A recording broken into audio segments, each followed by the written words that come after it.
This week, Prime Minister Narendra Modi is heading to Ukraine. It's a territory, intensifying attacks and taking Russian soldiers in custody. Has the war changed course, or is this a blip?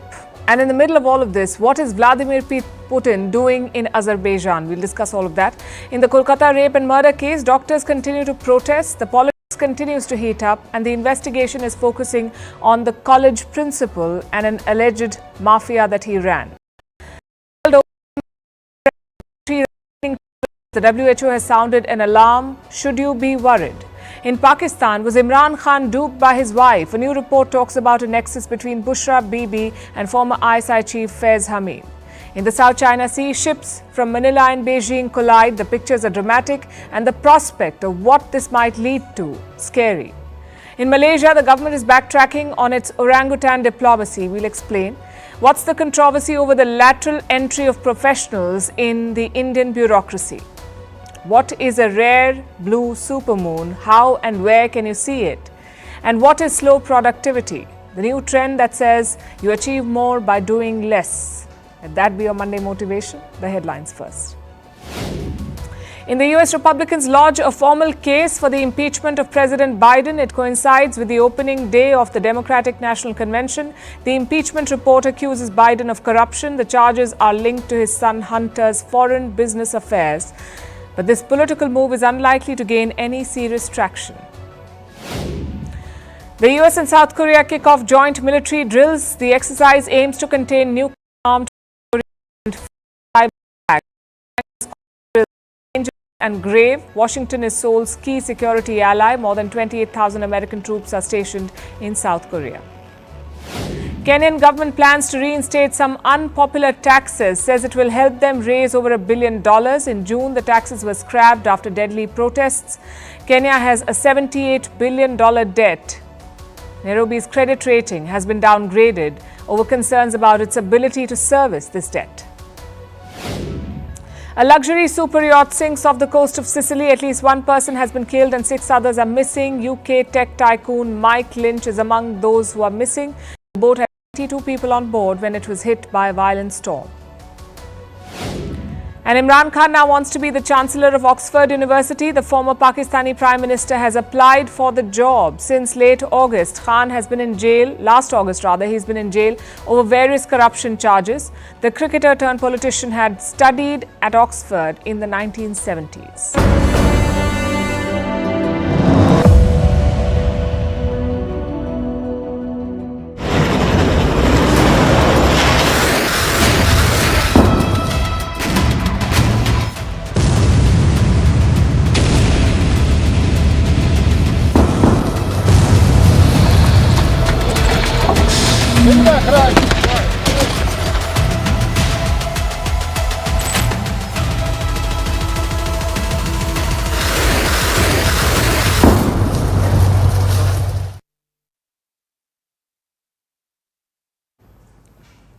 We begin tonight with the war in Ukraine. On Friday, Prime Minister Narendra Modi will be in Kyiv. New Delhi announced his visit today.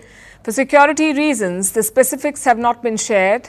This is a significant visit. It is happening at a critical juncture. Ukraine's offensive inside Russia is intensifying. Ukrainian soldiers have blown up another Russian bridge.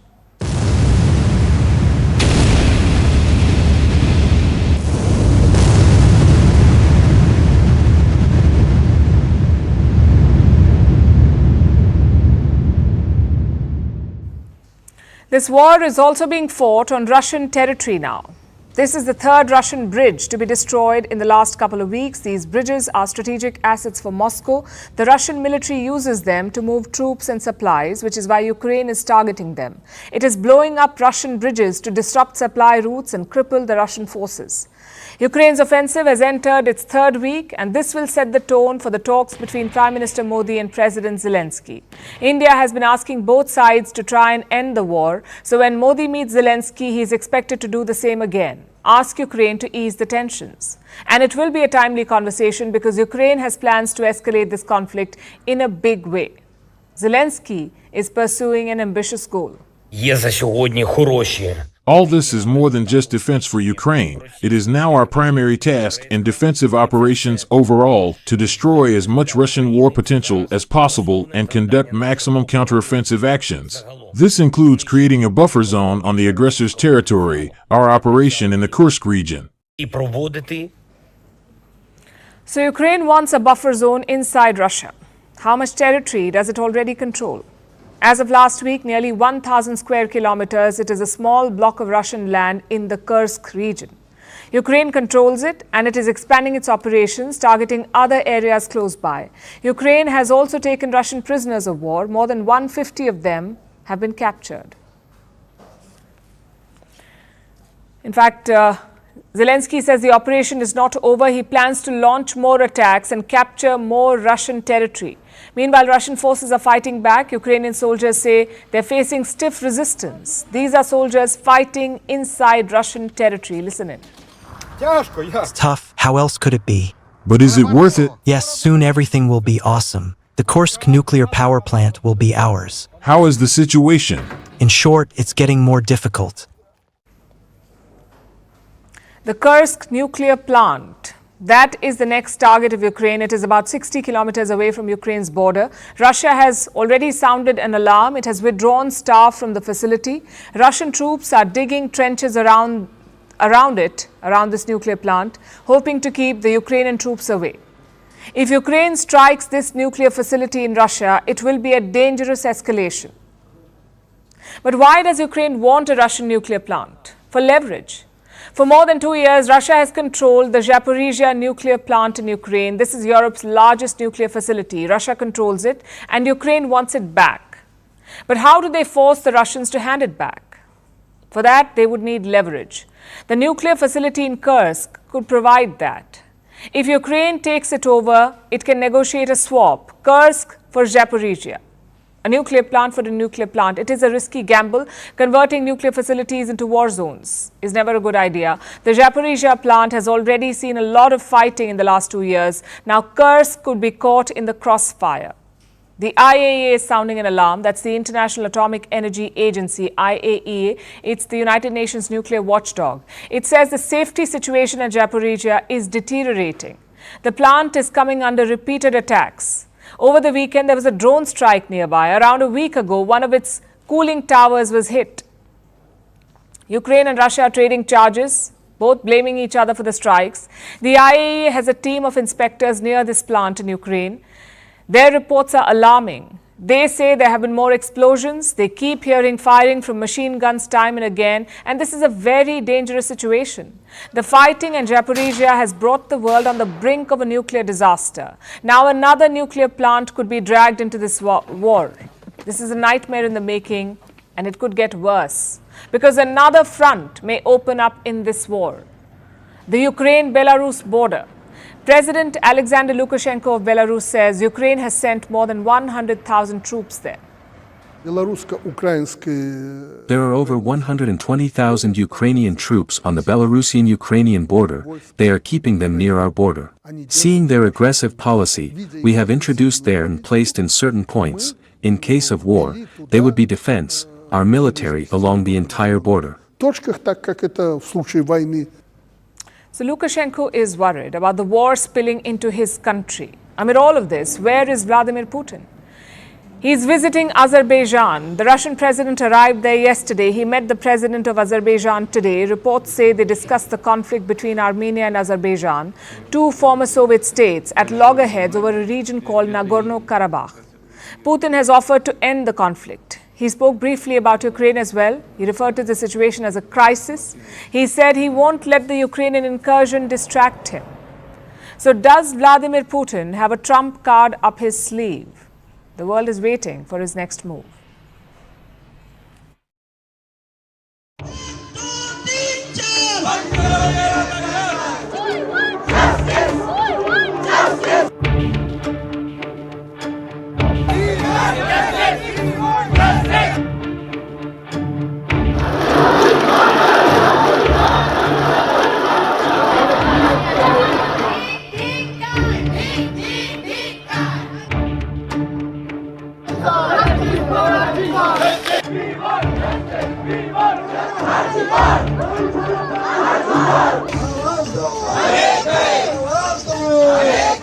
We want justice, whatever, however it is, enough is enough.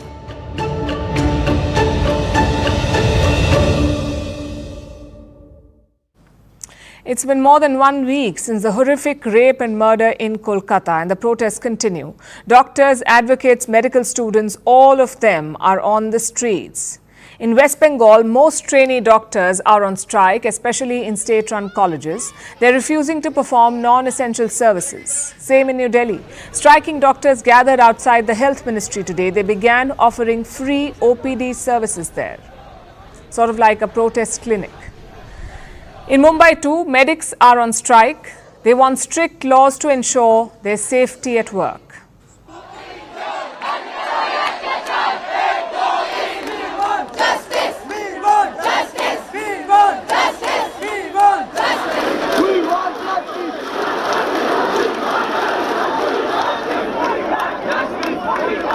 As a society, to speak up when I see wrong. There are no two voices here.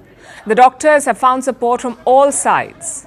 Just look at what happened in Kolkata. Two warring football fans have joined hands. Fans of Mohun Bagan and East Bengal. Both are clubs based in Kolkata. Their fans have historically shared a tense rivalry, but on Sunday they came together. They stood in solidarity with the protesting doctors. Such images do send a strong message. The question is, how is the government responding? Well, the West Bengal government is not in charge of the probe. That's being done by the CBI, the Central Bureau of Investigation. But the state police have been busy. They're cracking down on social media posts. Around 198 people have gotten police summons. 198 people have been summoned. This includes 2 senior doctors in the state. They have been accused of spreading fake news online. I guess the cops are more concerned about optics. But one West Bengal lawmaker went a step ahead. He says doctors are striking for the sake of it and that they're going around with their boyfriends. Frankly, this was the only thing missing. We have seen a heinous crime. We've seen public outrage. What we hadn't seen was this: crass statements by our politicians. Well, now we have. The state government is pointing fingers at the CBI. They say the investigation is too slow. Meanwhile, the opposition wants the chief minister to resign. As you know, West Bengal is ruled by the Trinamool Congress. The main opposition is the BJP, and the BJP says that Chief Minister Mamata Banerjee must resign. So the politics is unfolding at full speed. And what about the probe? Well, the victim's autopsy details are out. She had 16 external injuries and 9 internal ones. The cause of death is manual strangulation, and there's also evidence of rape. Which brings us to the CBI probe. Right now, they seem to be focused on one person, Dr. Sandeep Ghosh, the former principal of the RG Kar Medical College. The college where the crime happened. He was the principal. Ghosh has been questioned for 3 consecutive days. On Sunday, he was grilled for 13 hours. The CBI is also looking into his phone details. Who did he call before the incident and whom did he call afterwards? But why the heat on the principal? Because his colleagues have dropped some explosive claims about him. They say he ran a mafia inside the college. Things like redirecting dead bodies or extorting money and failing students or even supplying liquor to medics. Did this so-called mafia have something to do with the murder? The victim's colleagues say yes, it did. They claim sinister things were happening at this college and the victim knew too much. I know this sounds like a puzzle falling into place, but remember, all of this is unproven at the moment. The CBI is still probing these angles. Reports say they will conduct a lie detector test tomorrow. On whom? The suspect in custody, the civic volunteer accused of raping and killing the victim. Maybe that will give us more clarity. In the meantime, here's what we can do. Keep up the pressure on authorities, not by sensationalizing or politicizing the incident, but by asking the right questions, like what security upgrades have been made since the murder? Why was there no on-call room at the hospital? Why was the victim working for 48 hours straight? Doesn't that signal a strain on our health infra? And what about long-term solutions? How do we ensure that hospitals are safe for doctors? No political party is asking these questions. They're more focused on demanding a death penalty in 1 week or asking the Chief Minister to resign. And don't get us wrong, we do need swift justice. We also need accountability for this crime, but that alone will not be enough. We must ensure that such crimes do not happen again. If not, this outrage would have been for nothing.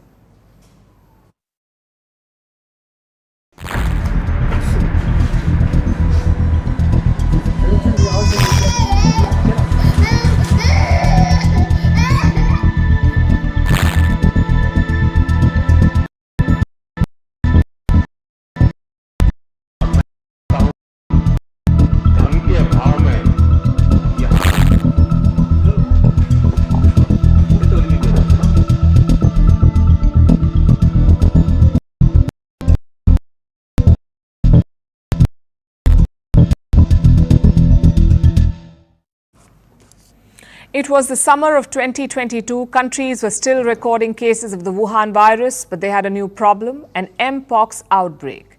The World Health Organization called it a public health emergency. There was panic. Nearly 100,000 people were infected, so the West jumped into action. People were tested, arrivals were screened, vaccines were administered, and the reaction was swift. Soon, Mpox became a thing of the past. By 2023, the World Health Organization said the emergency was over. But was it really? The West may have stamped out the virus, but it was still prevalent in Africa, and 2 years later, we have a similar situation. Mpox is spreading again. It never really stopped in Africa, and now it is across the globe. Today, the Philippines recorded its first Mpox case. It was a 33-year-old man, and here is the catch. This man has no history of foreign travel, which means just one thing. The virus already exists in the country, and the Philippines is not alone. Sweden detected its first case recently. Pakistan has recorded 3 cases. Hospital में हमने 7 bed इधर इसके लिए isolate की है, पूरा ward है। इसमें ऑक्सीजन कंसंट्रेटर्स, ऑक्सीजन, बाकी जो इमरजेंसी मेडिसिन होती है, आईवी फ्लूइड्स, कैनुलास, एंटीबायोटिक्स, एंटीपायरेटिक्स, जो इन मरीज़ों को चाहिए होगी वो सब अवेलेबल है। इंशाल्लाह अभी तक तो कोई केस इधर नहीं आया, अगर आ भी गया तो कोई इशू नहीं है, हमारे पास सारे अरेंजमेंट्स पूरे हैं।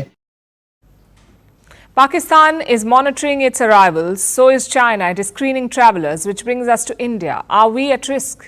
Until now, no Mpox cases have been detected in India. The Prime Minister is the situation. The country is still keeping a tab on all travellers. So to sum it up, Mpox on the rise, cases across the globe, countries on high alert, the WHO sounding an alarm. Since January, nearly 19,000 cases have been recorded. There have been more than 540 deaths. Is this another pandemic in the making, or do we have nothing to worry about? Well, let's look at the disease first. What is Mpox? Mpox was first discovered in 1958 in a colony of monkeys. That's where it got its first name, monkeypox, Mpox. In 1970, the first human case was detected in the Democratic Republic of Congo. The patient was an infant.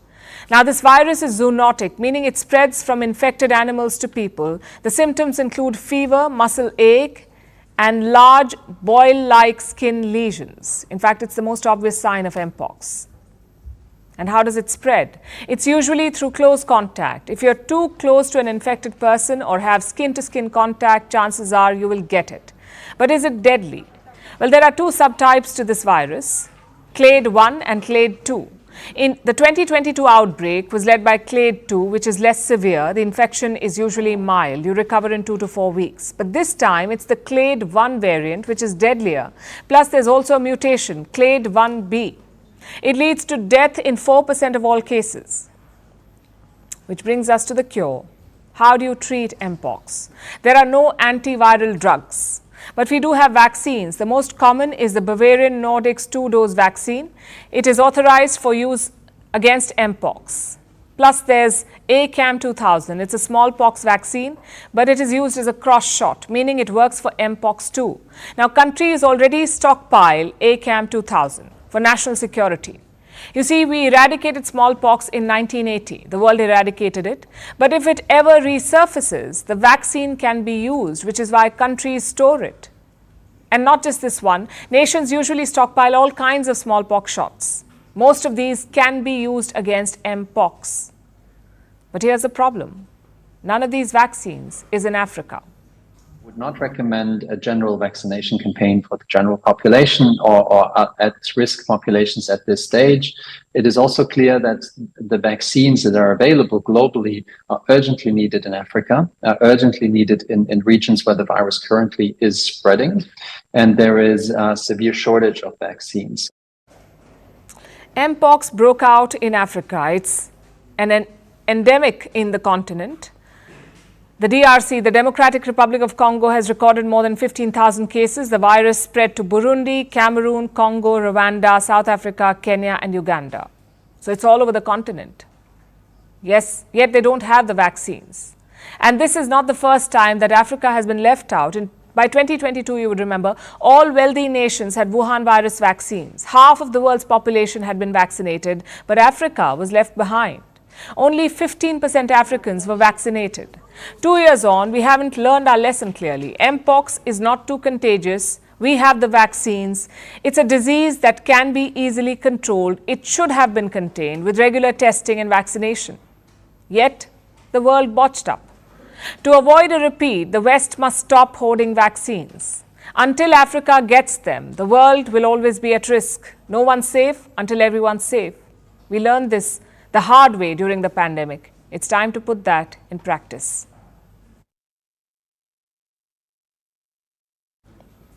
Now let's turn our attention to Pakistan, where an absurd story is doing the rounds. The tale involves power, premonitions, and a plot by the ISI. That's the Inter-Services Intelligence, Pakistan's notorious military-run intelligence agency. Now, before I begin the story, I must warn you, the story was published by Pakistani media. The revelations were attributed to anonymous sources, so maybe take them with a whole fistful of salt. With that out of the way, let's dive into the report. What does it say? It claims that there was a nexus in place to dupe Imran Khan, Pakistan's former Prime Minister. Apparently, he was duped. He's been in jail for over a year now. And who were the people hoodwinking him? Well, there was Pakistan's former ISI chief, Faiz Hamid, and Imran Khan's own wife, Bushra Bibi. The report says that Hamid would contact Bushra Bibi and give her clandestine information. Bushra Bibi would then relay this information to Imran Khan. But here is the kicker. Bushra Bibi would pretend that she received the information via divine inspiration. Yes, like a vision of the future. That's what the report claims, that Bushra Bibi was some sketchy soothsayer and Imran Khan, Pakistan's former Prime Minister, was gullible enough to believe her. And this whole charade was orchestrated by Faiz Hamid, the former head of the ISI. Now think about what you've just heard. The ridiculousness of this entire scenario. The head of state of the fifth most populous country in the world was apparently duped by his own spy chief and his wife. The story is beyond absurd. So why would anyone bother making something like this up? Well, here is the catch. It may actually be plausible. If you consider Imran Khan's and Bushra Bibi's past, some of it makes sense. Bushra Bibi was once known as Pinky Peer. Peer is a spiritual guide or saint. They are revered in the Sufi tradition of Islam. Bushra Bibi is believed to be a peer from the shrine of Baba Farid, a venerated Sufi saint who is interred at Pakistan's Pak Patan city. Bushra Bibi was born Bushra Riaz Wattu. Her family has had connections to the shrine for generations. She was considered a peer or oracle for the shrine, providing spiritual guidance for people who went there, even making predictions about their futures. Imran Khan has been a devotee of Baba Farid for years now. He would keep making secret trips to the shrine, seeking guidance, often from Bushra Bibi. He apparently really believed in her divine abilities. Imran Khan's former wife, Reham Khan, published a tell-all memoir a few years ago, and she wrote that Imran was introduced to a female peer in 2014 and that it led him, and I'm quoting, it led him to another level of absurdity. That peer was Bushra Bibi. Eventually, Imran Khan and Bushra Bibi got married. He then became Pakistan's Prime Minister. He made Faiz Hamid the ISI chief, and they ruled the country until they angered the military. Remember, Pakistan is not a real democracy. Politicians are just puppets that the military hides behind.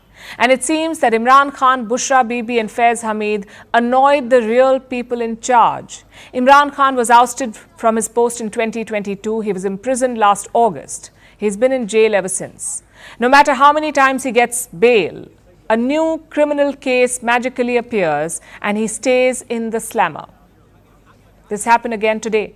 And Bushra Bibi is suffering the same fate. The one-time peer is also in prison. She's yet to foresee a way out. And things are getting worse for the couple. Bushra Bibi's alleged handler has also joined them in prison. Faiz Hamid was picked up a few days ago. He is awaiting a court-martial.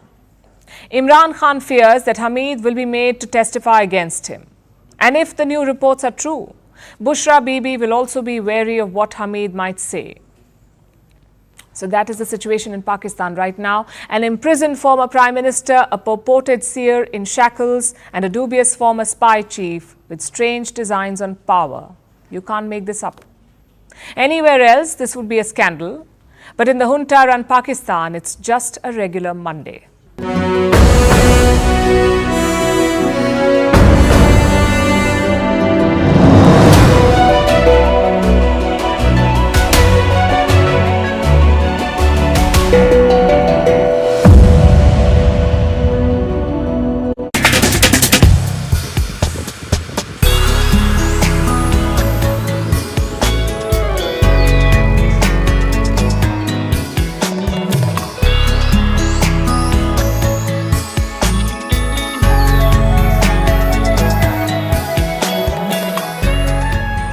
Hope, love.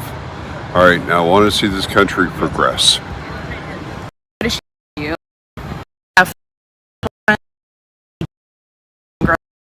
have less rates than I did.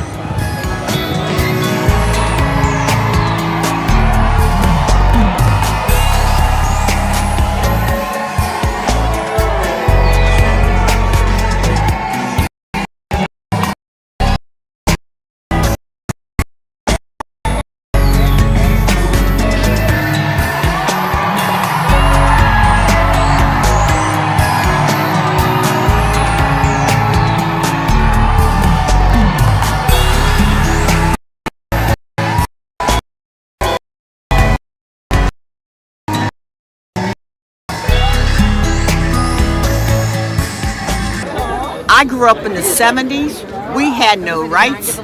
We were less than. We were treated differently.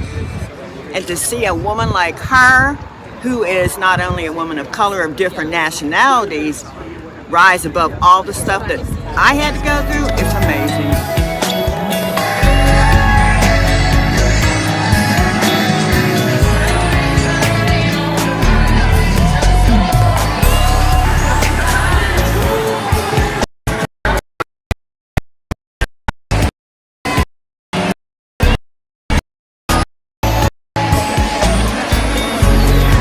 I don't know, I have hope for, I have a ton of student loan debt from...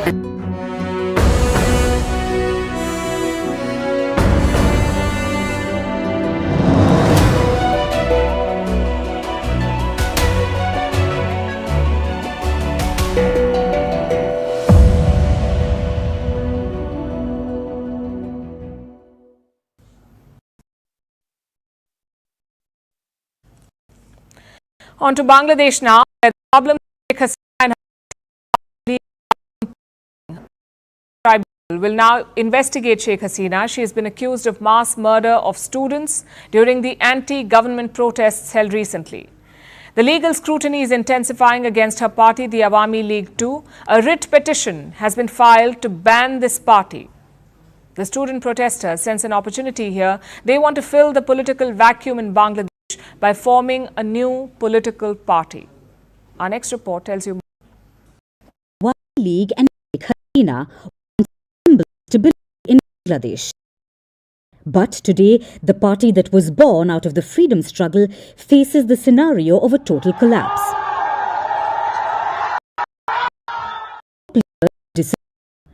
Truths gone. Various locations have been burnt down, and the lawsuits are piling on. Many former ministers and MPs are facing legal scrutiny now. Reports they are able to any lawyer to defend them in the courts. Legal troubles for Sheikh Hasina are growing as well. She's now a named defendant in as many as 15 lawsuits, including serious charges like mass murder. A war crime tribunal will now look into the charges against her. These cases have triggered speculation if Dhaka would demand the extradition of Hasina from New Delhi. In India, the question comes that since there are so many cases, there could be, again some speculating, I am not the person right to answer this. If there is a request from there, we have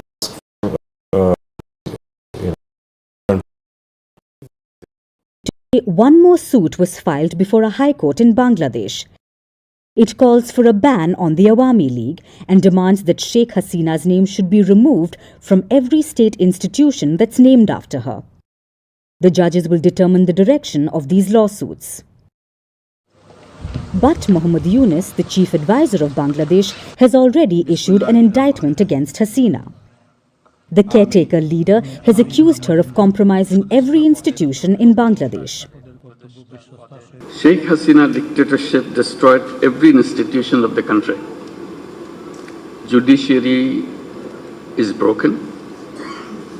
Democratic rights suppressed through a brutal decade-and-a-half-long crackdowns in every way. Elections were rigged blatantly. Generations of young people grew up without exercising their voting rights. Yunus now wants to undertake sweeping reforms first. This means the plans for an early election will have to take a back seat. This delay could allow time for a new political force to emerge in Bangladesh. The student protesters, those who forced Sheikh Hasina out of power, are considering entering politics. They are mulling plans to form their own political outfit. So why are they considering this move? Since independence, two parties have controlled the politics of Bangladesh: the Awami League of Sheikh Hasina and the Bangladesh Nationalist Party of Khalida Zia. The student protesters feel this duopoly should end, and Bangladesh needs more political alternatives. And support. But the student protesters want to take their time and hold wide-ranging consultations before making their next move.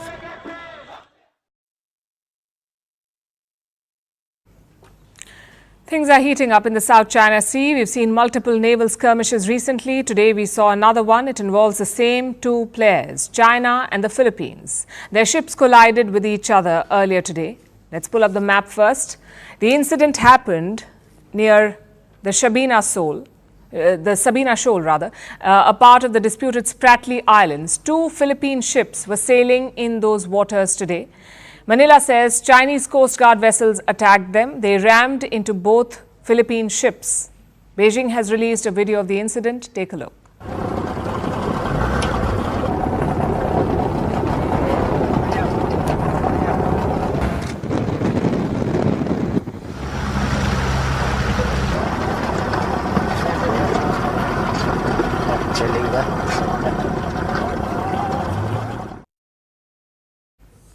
So who is to blame here? Well, that depends on who you ask. China claims most of the South China Sea, but no one buys their claim, not even the United Nations. Plus, it's not just China and the Philippines. You have Taiwan, Vietnam, Indonesia and Malaysia. All of them claim a piece of these waters. So it's basically a floating powder keg. Someone tried to light the fuse today. The only question is who? Both sides are blaming each other. Morning, Philippine Coast Guard vessels encountered unlawful and aggressive maneuvers from Chinese Coast Guard vessels while en route to Patag and Lawak Islands in the West Philippine Sea. These dangerous maneuvers resulted in collision, causing structural damage to both Coast Guard vessels. On August 19th, two Philippine maritime police vessels intruded into the maritime territory near China's Xianbin Reef of Arnansha Islands without the permission of the Chinese government. Despite warnings from the Chinese maritime police vessels, they intentionally rammed the on-site law enforcement vessels of the Chinese maritime police in a dangerous manner. Normally, this would be front page news, a skirmish in the high seas. So why wasn't it? Because it was always on the cards. China has been stepping up pressure in the South China Sea. First, they harassed Filipino fishing vessels. Then they clashed and tailed Philippine patrol ships. Then they fired water cannons and Beijing spent the last decade expanding its navy. They have more than 700 vessels now. It is by far the largest navy in the world. So China's ambition is clear. Cement their claims over the South China Sea, which means more ships and adventures. One problem, though, there will be pushback. This clash is a clear example of that. Southeast Asian countries will not peacefully accept China's claims. So does Beijing have a solution? Well, yes and no. China's first strategy was trade. Most Southeast Asian nations depend on Chinese supply chains. China is their largest trading partner. So the assumption was they would roll over, that Beijing could leverage trade to secure territory. Just a problem. In independent countries, you can't just buy them off. Just look at Vietnam, for example. Their president is visiting China right now. Xi Jinping rolled out a red carpet for him. 中共中央总书记、国家主席习近平19号上午问，中央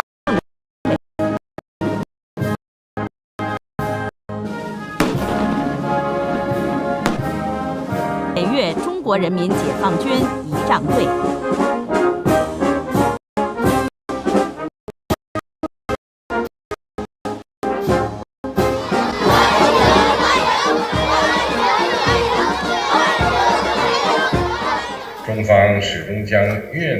China has always regarded Vietnam as a priority in its neighborhood diplomacy. China supports Vietnam in adhering to the leadership of the party, taking a socialist path that suits its conditions, and reform, opening up, and socialist modernization.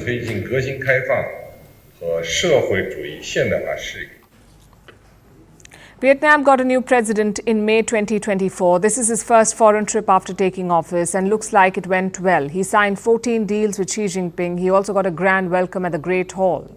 Both China and Vietnam are communist nations, plus China is Vietnam's largest trading partner. So at first glance, it looks like a great relationship. But if you look closely, it's not all rosy.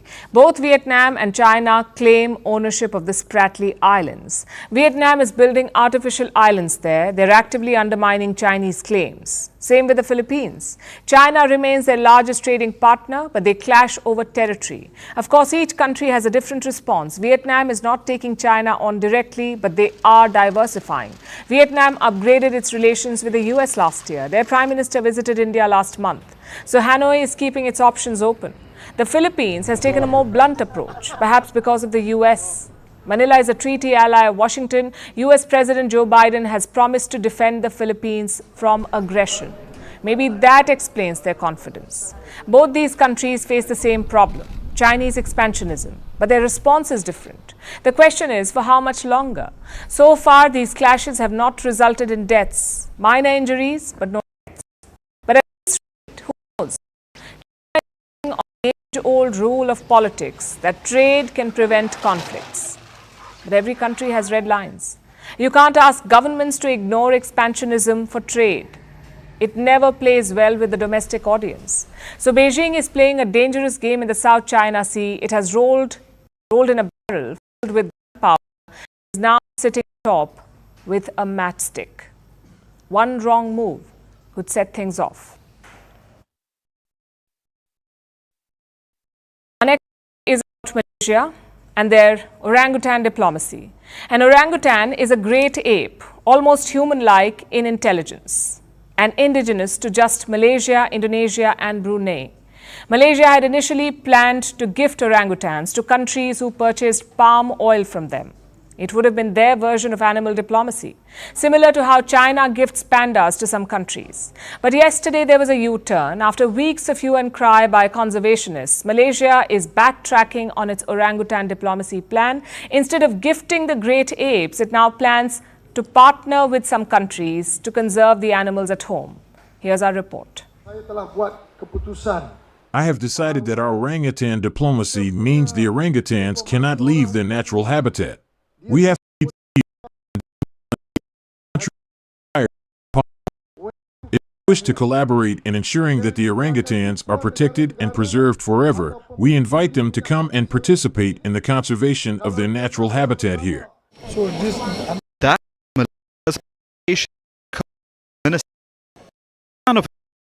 he's made a major U-turn.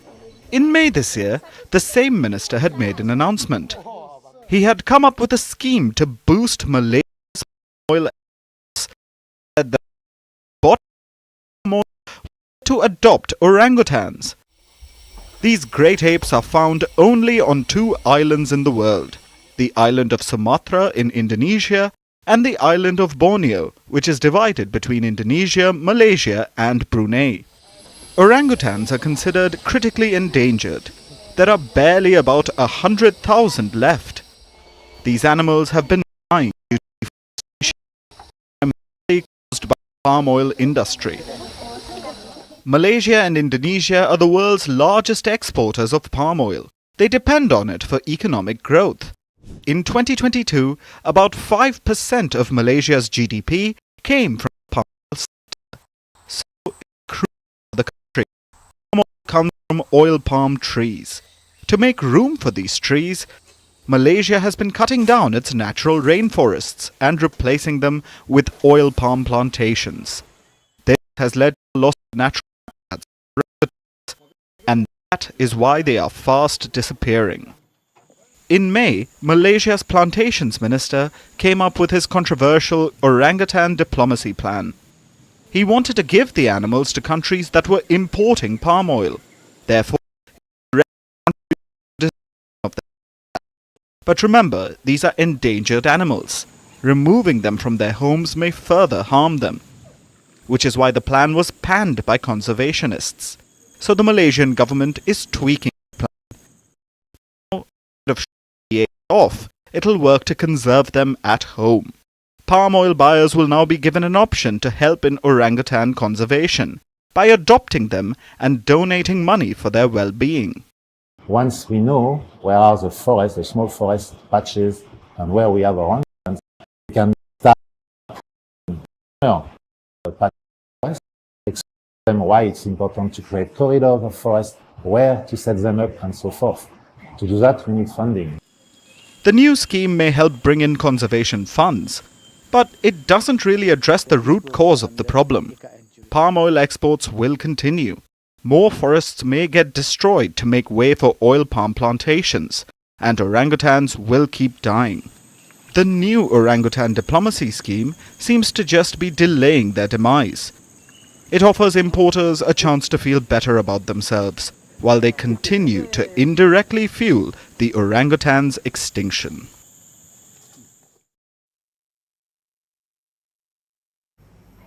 Bureaucrats can make or break countries. They can be nimble and innovative or slow and hindering. In India, it's often been considered the second. Not all bureaucrats, of course, but the institution in general.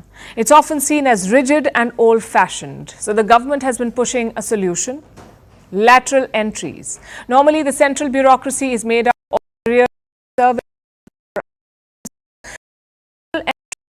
outsiders, maybe from the private sector or from public sector companies, or maybe even research institutes.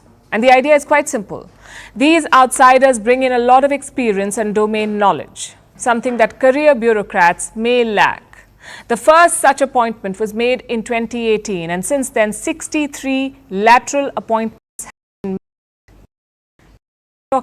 Now, another coming up. The UPSC has issued an advertisement. That's the Union Public Service Commission, UPSC. They recruit officers to all bureaucratic positions. Their latest ad is for 45 roles, those of joint secretaries, directors and deputy secretaries.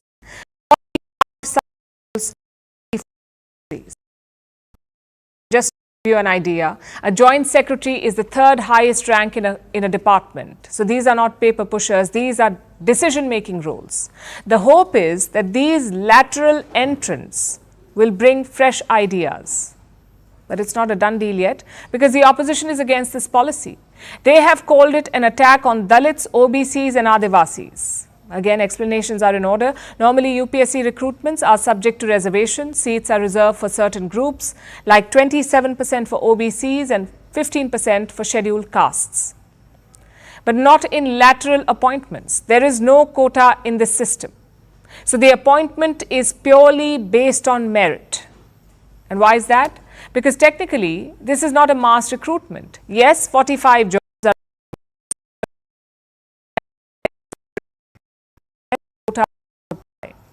Now, the opposition's criticism may not worry the government, but some of its own allies are unhappy too.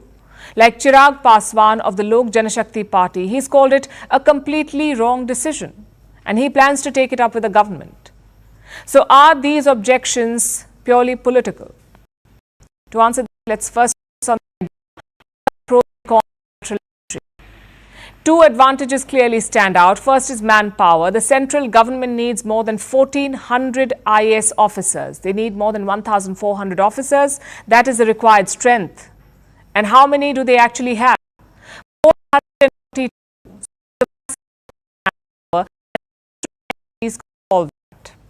That's the first advantage. Advantage number two, expertise and experience. Just consider the Department of Telecommunications. It requires a lot of domain knowledge. Professionals will have that. Academics or researchers will have that. But a career bureaucrat may not. And this is not a complaint. It is a fact. Professionals have spent decades studying these issues, so naturally they will bring more to the table. Which brings us to the cons. The obvious one is bias. A normal recruitment drive is based on marks and interviews. But lateral entries can be influenced. You can put your eyes in family. That back. Secondly, it could be a cultural shock. Government secretariats work in a certain way which is very different from companies, so professionals may not be able to adjust. Some experts also think that there could be resentment. Career bureaucrats work for decades, but just which could lead to friction. Now, these are the technical arguments for and against the system. Of course, the political argument is much bigger, but that's no reason to abandon the entire idea. A lot of countries, in fact, already use the system, like the US, Germany, France, South Korea. Their governments appoint senior bureaucrats and agency heads. Government so bureaucrats. India will have to find a balance. There must be transparency, there must be strong checks, and maybe a wider discussion. We say it's a good idea.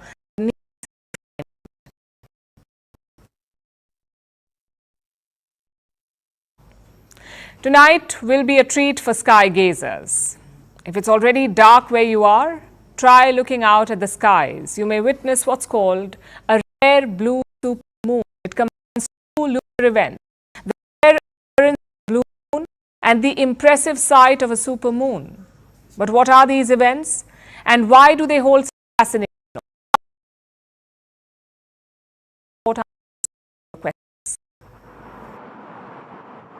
The moon, it's a constant celestial companion. Since the dawn of time, humans have gazed up at it. But once in a while, the moon gives us a spectacle, one that captivates millions, like this rare blue supermoon. So does that mean the moon will be the cycle is 29.5 days, but months are usually 30 or more days. Usually, you get one full moon every month, but once in a while, it gets out of sync. That gives you 2 full moons in just a month. That second full moon is known as a blue moon. Usually, it happens every 2.5 years. So, a blue moon, supermoon. What's that? We all know the moon orbits the Earth, but this orbit isn't exactly circular. So at one point it will be at the closest to the Earth, That's a supermoon. It appears 14% bigger and almost 30% brighter than a regular moon. Further night and it's going to be up all night long. So really, you don't need any equipment at all. It's big and it's bright, it's beautiful. But if you do have a pair of binoculars or a telescope, it can help you to point out some of those beautiful features on the surface. About 25% of all full moons are supermoons, but only 3% of full moons are blue moons. So a blue supermoon is a truly extraordinary celestial event. The next one will be in 2037. So for many sky gazers, this is true.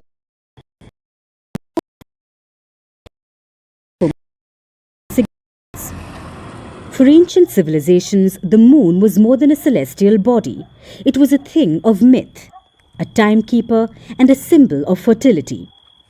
Its gravitational pull affects the ocean's tides, human biology, and even our psychological state.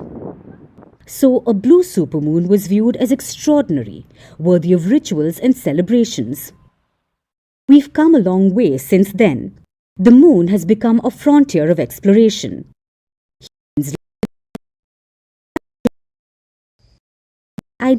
To establish permanent bases there. But no matter how much we advance, the blue supermoon will always be a reminder of the mysteries that still lie ahead, and the beauty that comes from just looking up.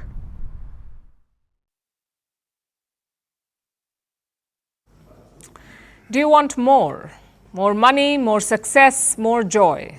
If yes, congratulations, you are human. But more importantly, what are you doing about it? Possibly more of everything, more work, more thinking, more effort, which might help you reap the benefits. If you strive for bigger goals, there is a higher chance of achieving success. But there's also a flip side.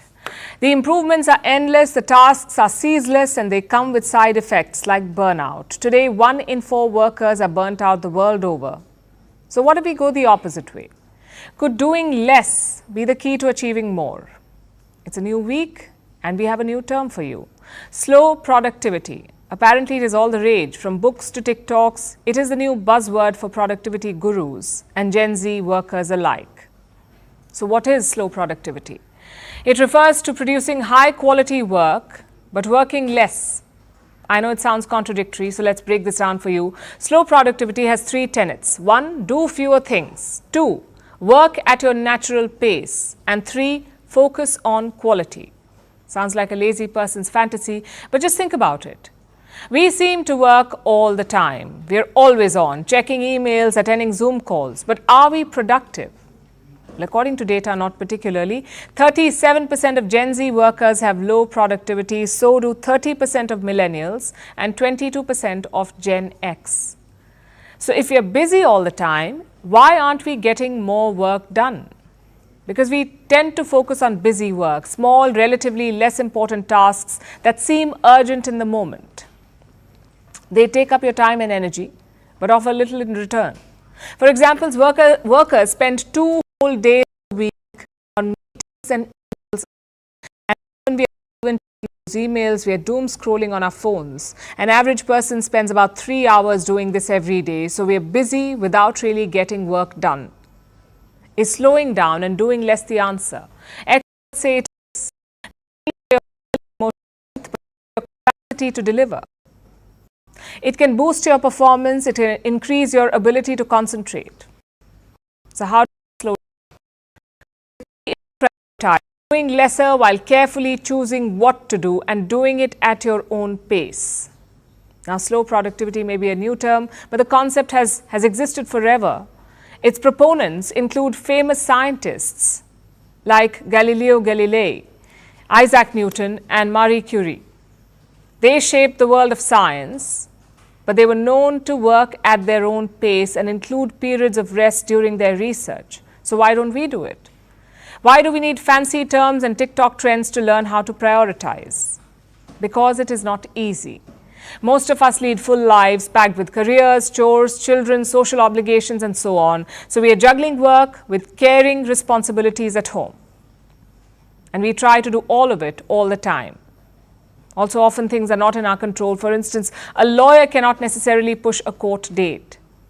We all struggle with unrealistic deadlines at work. So unless all bosses everywhere are practicing slow productivity, this concept would be a hard sell. Not everyone can practice it, obviously, and certainly not all the time, but it's worth giving it a shot. It all boils down to identifying what not to do. Saying no to all the things that don't really matter, so you can say yes to the things that do matter. And you have the bandwidth to do them better.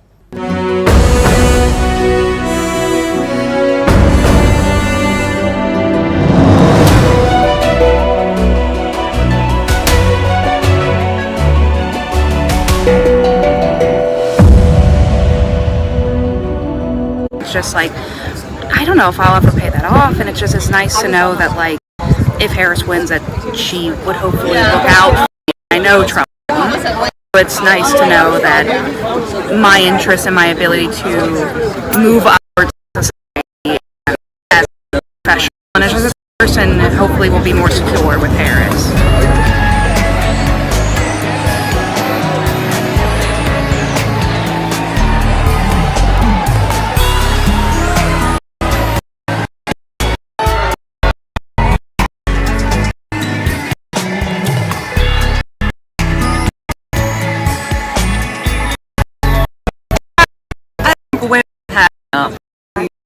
Around patriarchy for so long, and we're seeing it again.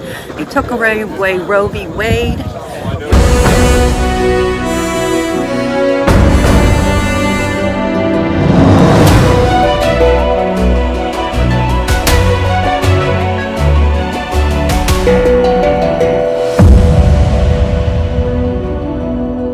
And now it's time for Vantage Shots. Tell story. Pro-Palestinian supporters marched through Chicago ahead of the Democratic National Convention. Multiple wildfires break out in a popular tourist destination in Turkey, and the animals of the London Zoo hop onto the scales for the annual weigh-in. Finally, we are taking you back in history on this day. In 1953, a CIA-assisted coup overthrew the government in Iran. It was Prime Minister Mohammad Mossadegh. The coup restored power to Iran's Shah, who was an American ally. In 2023, the CIA admitted that its actions were democratic. Thank you for watching. We'll see you tomorrow.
Good morning. How are you? Right.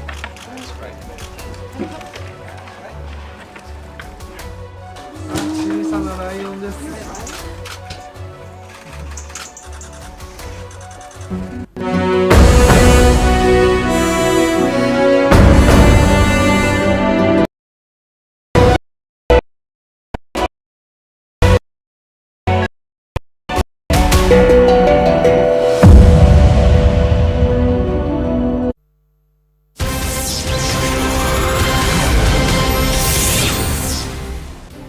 Hello and welcome to the late night edition with me Ayushman Singh Jamwal. Ladies and gentlemen, our top story as the nationwide protests over the Kolkata rape and murder case continues. Two top doctors, Dr. Kunal Sarkar and Subarna Goswami, have been summoned by the police on charges of spreading false information. Doctors staged protests in solidarity with the summoned doctors. The BJP meanwhile has demanded Mamata Banerjee's resignation. The BJP has said that the Chief Minister is directly responsible for destroying the dignity of women of Bengal as well as tamper with evidence. Is the pitch coming in from the Saffron camp? This comes after the father of the victim has alleged a conspiracy, saying the authorities rushed the cremation process. He also blamed Chief Minister Mamata Banerjee of trying to stop protesters from raising their voices. The former RG Kar principal was grilled by the CBI for the fourth time today.